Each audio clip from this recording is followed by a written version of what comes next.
Crime Story.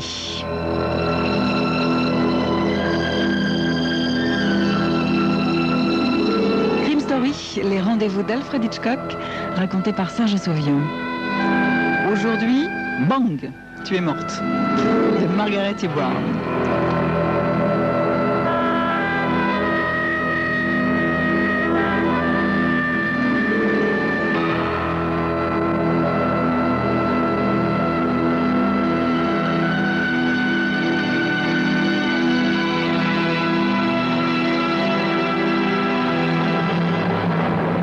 Amélie rebouche le flacon de vernis rose pâle qu'elle vient d'appliquer sur ses ongles et frissonne délicieusement quand, sur l'écran télé, l'héroïne s'engage dans la ruelle sombre où se dissimule le tueur.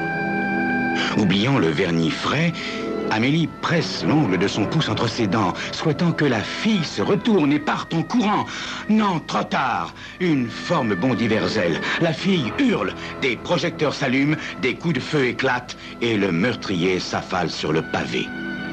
Musique triomphante, fondue enchaînée et le mot fin apparaît.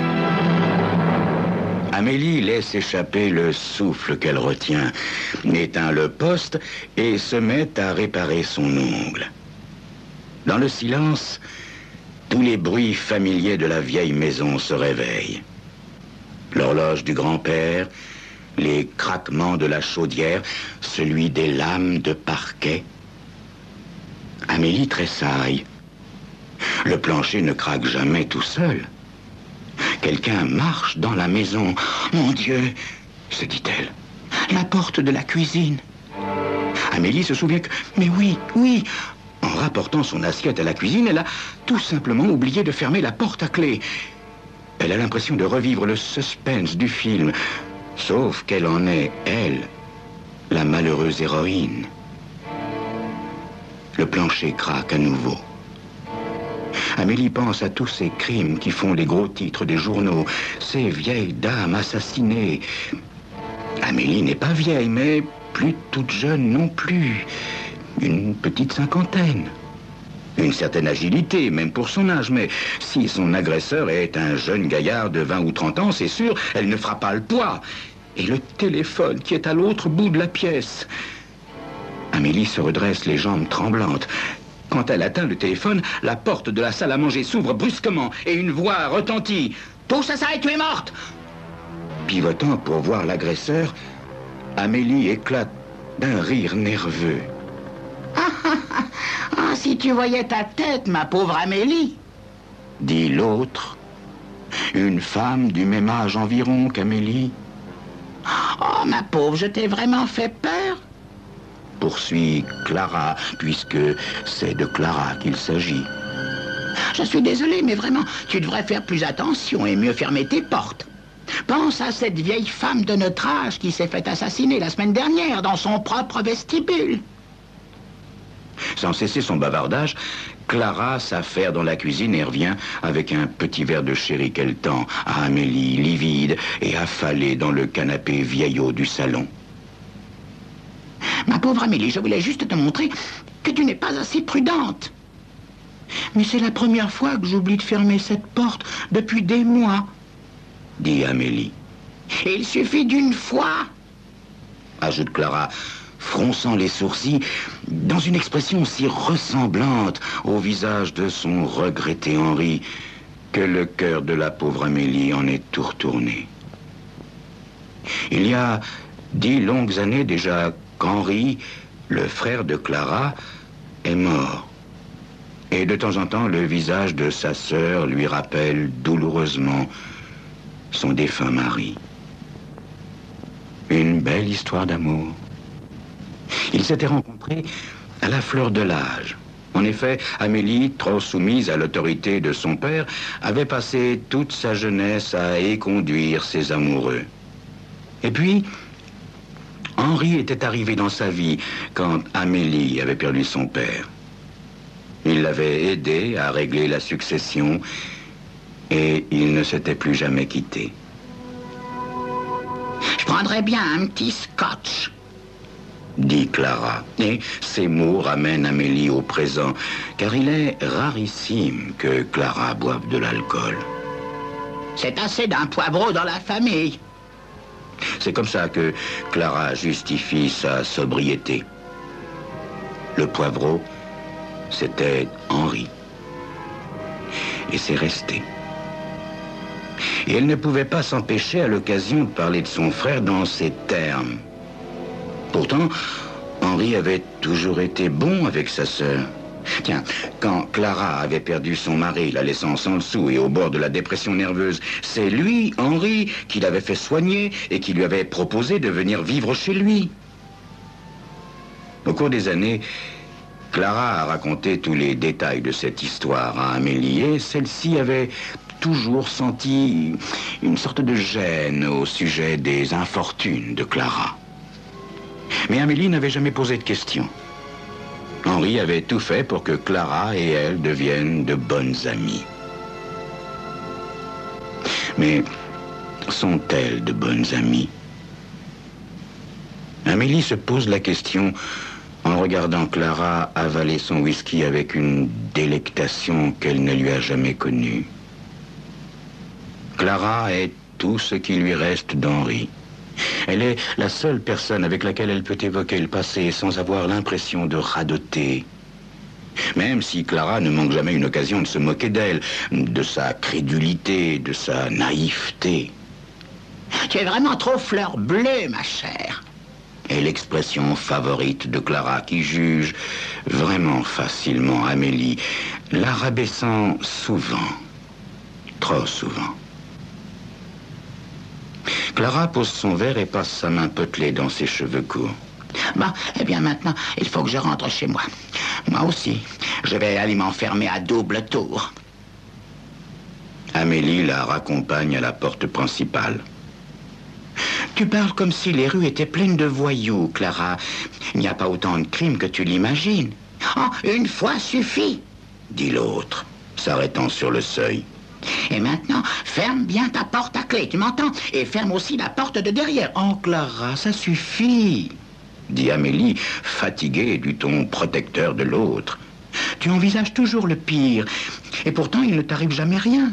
Je suis navrée, ma chère, mais tu es la seule amie que j'ai dans cette ville. Et tu fais tellement confiance à tout le monde, alors que ça recommence. À nouveau, Clara fronce les sourcils, comme Henri. Tu comprends ce que je veux dire, n'est-ce pas? C'est que je ne voudrais pas qu'il t'arrive quelque chose. Je te promets de m'enfermer à clé, Clara. Voilà, tu es satisfaite. Quand la voiture de Clara s'éloigne, Amélie ferme tous les verrous de la maison à double tour. C'est vrai, se dit-elle. C'est vrai, j'ai tendance à croire les gens sur parole. Tenez, quand son père lui avait dit que c'était mieux pour elle, qu'elle lui dévoue sa vie, elle l'avait cru. Et Henri aussi, elle l'avait jugé sur sa mine. Quand il manquait un rendez-vous et prétextait une bronchite, elle le croyait. Sot comme une bourrique, à chaque fois qu'il te décommandait. Lui avait raconté Clara après sa mort. Bien sûr, il avait une faiblesse pulmonaire, cette famille. Ça, c'était vrai. D'ailleurs, c'était de ça qu'il était mort. Pauvre Henri. Amélie était sûre, néanmoins, que personne dans la ville ne connaissait son vice. Et personne n'avait compris pourquoi il s'était retrouvé dehors cette nuit-là, une nuit glacée où la pluie n'arrêtait pas de tomber. C'est Clara qui lui avait raconté ce qui s'était passé. Il n'avait plus de whisky, voilà tout. Ah, tu ne l'as jamais vu en train de boire, Amélie. Il devenait quelqu'un d'autre. Je l'avais aidé à monter dans sa chambre et je le pensais ivre-mort. Mais quand je suis allé voir s'il dormait, il n'était pas dans sa chambre. Si seulement je n'avais pas caché les clés de sa voiture, mon Dieu. Il a donc essayé de partir à pied. Et dans cette nuit froide, avec sa poitrine fragile, il s'est effondré au bout de l'allée. Je l'ai trouvé trempé jusqu'aux os et à moitié gelé. J'étais moi aussi terriblement mouillé en le ramenant. Clara s'en était tirée avec un gros rhume. Henri, lui, avait eu une pneumonie et était mort 2 jours plus tard à l'hôpital. Amélie fait le tour de la maison. Elle met un peu d'ordre, éteint les lampes, jette un œil inquiet par la fenêtre. Elle n'a jamais eu peur et ce soir, l'obscurité la terrorise. Elle se sent exposée et vulnérable. Maintenant, elle ressent douloureusement qu'elle est seule, qu'elle n'a personne pour la protéger. Bon, bien sûr, si vraiment elle devait appeler au secours, il y a le fils Higgins de l'autre côté de la rue. Il vient d'entrer dans la police. Mais comment être sûre, certaine qu'il soit là au moment où Amélie se sentirait en danger? Il faut absolument que je retrouve le vieux revolver de mon père, se dit-elle. Et puis brusquement, elle est furieuse. Furieuse contre Clara de l'avoir effrayée comme ça. Voilà, maintenant tout la terrorise. Oh, cette Clara, elle mérite vraiment que je lui rende l'appareil.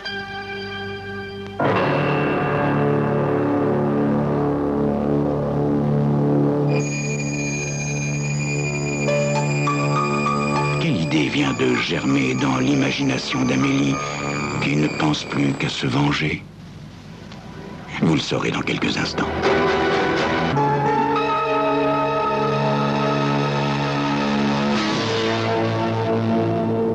C'est avec cette idée germant dans sa tête qu'Amélie se couche, énervée.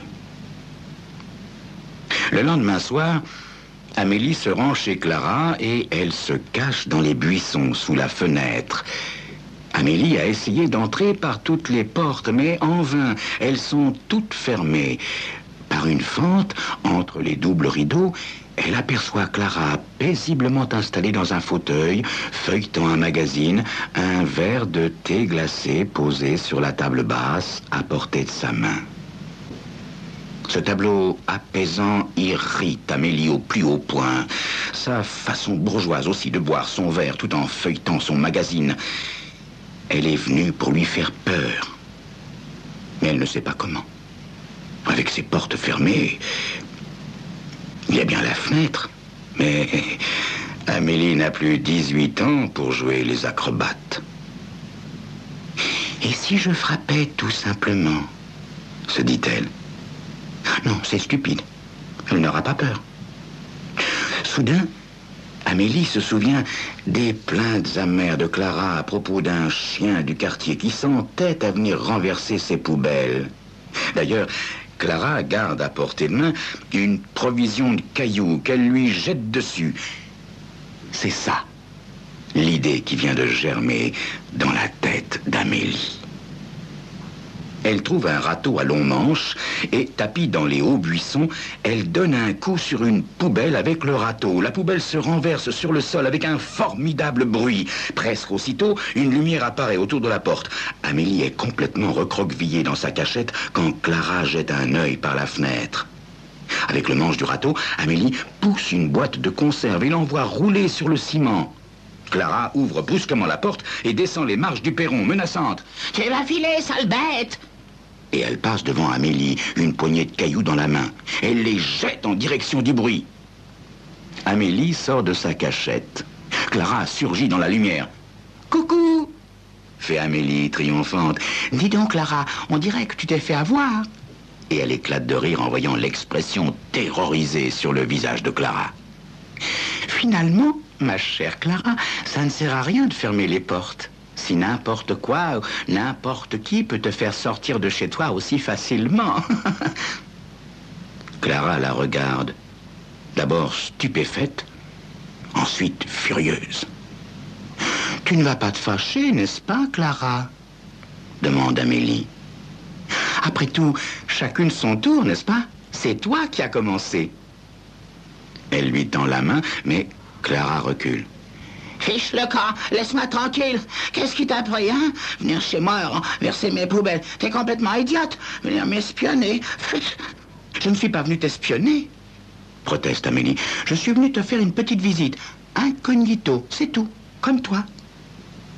En titubant, Clara ramasse la poubelle et, affichant une mine vexée, commence à ramasser les déchets qui sont étalés à terre. Puis elle s'arrête brusquement. Tant pis, je ferai ça demain. Évitant le regard d'Amélie, Clara, ivre de colère, remonte les marches du perron d'un pas lourd. Bonsoir, Amélie. Et elle referme la porte derrière elle.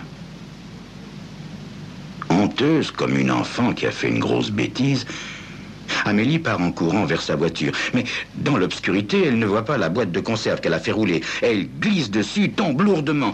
Une cheville sérieusement meurtrie. Elle se relève difficilement et avance en boitillant. Quand elle a rejoint sa voiture, la douleur est devenue intolérable. Elle arrive laborieusement à conduire jusqu'à la maison du bon docteur Sorkin. Le vieil homme a cédé la plupart de sa clientèle depuis plus de 2 ans, mais il a conservé son cabinet démodé chez lui et il accepte de traiter les petits bobos de ses patients quand il les soigne depuis aussi longtemps qu'Amélie. Eh bien, ma grande, qu'est-ce qui t'arrive? Dit le vieil homme, chaussé de ses lunettes et de ses pantoufles. Entre, fais voir ça. Amélie sautille sur une jambe jusqu'à son cabinet et se laisse examiner. Oh, une belle foulure, dis-moi. Bon, je vais t'arranger ça, ma grande. Avec dextérité et rapidité, le vieux docteur bande la cheville endolorie. Il apporte à Amélie un verre de vin pendant qu'ils attendent tous deux que la piqûre calmante fasse son effet. Depuis qu'il est à la retraite, le vieil homme est devenu terriblement bavard et, comme Amélie a toujours été une de ses clientes préférées, sa venue accidentelle devient une agréable visite. Ah, tu t'es fait ça en descendant l'allée de chez Clara, hein? Clara Desmarais, c'est ça. Comment va-t-elle, Clara, maintenant? Le vieux médecin sert à Amélie un autre verre de vin. Amélie repart, tard, beaucoup plus tard, de chez le docteur Sorkin. Elle a les yeux pleins de larmes. Oh, pas de douleur, non, sa cheville la gêne, mais grâce au calmant, elle ne la fait plus du tout souffrir. Non, des larmes de colère. Des larmes de gros chagrin. Elle fait le trajet en se mordant les lèvres. Elle a terriblement envie de crier. Comme une automate, elle gare sa voiture et entre chez elle en se soutenant sur son parapluie. Quand elle met la clé dans la serrure, elle entend sonner le téléphone. Sans se presser, elle ouvre la porte et se dirige vers le téléphone. Amélie, enfin, j'allais appeler la police. Le fils aiguise, enfin, est-ce que je sais? J'étais si inquiète, enfin, tu es là. Mais dis-moi, tu as mis un sacré bout de temps pour aller de chez moi à chez toi. Où étais-tu passé? Je me suis tordu la cheville en sortant de chez toi, explique Amélie, froidement. Alors, je suis allé voir le bon docteur Sorkin. Je suis resté bavarder avec lui. Ah, cette vieille pipelette de Sorkin. Pas étonnant que tu aies mis si longtemps. Bon, écoute, Amélie, je voulais seulement te dire que, voilà, je suis désolée, n'est-ce pas, confuse de ce qui s'est passé. Oui, je sais, je suis très mauvaise joueuse, ce soir particulièrement. Tu comprends, j'étais vraiment furieuse tout à l'heure. La façon dont tu m'as tiré de chez moi, enfin. Et puis tu sais, j'ai un de ces maudits rhumes de poitrine. Sincèrement, j'étais pas moi-même ce soir, tu vois. Je n'aurais jamais dû crier comme ça après toi. Je voulais te dire, tu as très largement gagné la deuxième manche. Amélie essaie d'adoucir sa voix. Ça va. Tout va bien maintenant, Clara. Je ne suis pas fâchée. À la fin de la semaine, la cheville d'Amélie est remise d'aplomb. Clara a décidé qu'elle n'a plus son rhume de poitrine. Amélie invite Clara à déjeuner samedi. Elles ont de la chance, c'est une très belle journée d'automne. Elles déjeunent sur la terrasse, à l'ombre des branches qui commencent à roussir. Clara semble parfaitement remise du tour que lui a joué son amie. Et elle rit quand Amélie se moque gentiment d'elle et de la façon dont elle s'est laissée prendre. Quand même, je dois reconnaître que tu as un peu triché, Amélie. Un vrai malfaiteur n'aurait jamais su. Pour le chien. Sottise, répond Amélie. À mon avis, c'est un coup classique. C'est arrivé à tout le monde un jour ou l'autre d'avoir sa poubelle renversée par un chien. Et avec un bruit pareil, n'importe qui penserait qu'il s'agit d'un chien. Un cambrioleur ne ferait pas un tel vacarme. Non, non, non, non. Ma chère Clara, j'ai agi de façon très régulière. Ce qui prouve qu'à ta façon, tu es aussi crédule que tu me reproches de l'être. Clara pince les lèvres, mais ne dit rien pour ne pas remettre de l'huile sur le feu, comme on dit. L'après-midi tire à sa fin. Un vent frais vient de se lever. Les deux femmes commencent à ranger.